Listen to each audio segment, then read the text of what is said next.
মহাপুরুষ মহারাজ লিখছেন, দেহত্যাগের রাত্রিতে শ্রী শ্রী মা দিব্যদেহে জ্যোতির্ময়ী রূপে আমায় শেষ আশীর্বাদ করেছিলেন। 20 জুলাই 1920। রোজ যেমন ঘুমাই সেদিনও তেমনি ঘুমিয়ে পড়েছি। রাত প্রায় 1:30টার সময় অদ্ভুতভাবে মায়ের দর্শন পাই। অসাধারণ সেই দর্শন। মাকে জ্যোতির্ময়ী মূর্তিতে দেখতে পেলাম। তিনি সস্নেহে আমার দিকে চেয়ে আছেন। আমাকে মধুর স্বরে ডেকে বলছেন, বাবা, আমি যাচ্ছি। এই অদ্ভুত দর্শনের মর্ম কিছুই বুঝতে পারলাম না।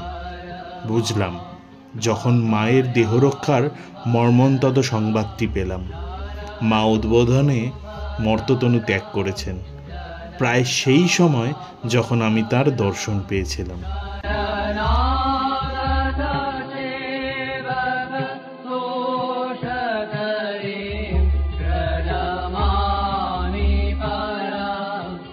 Da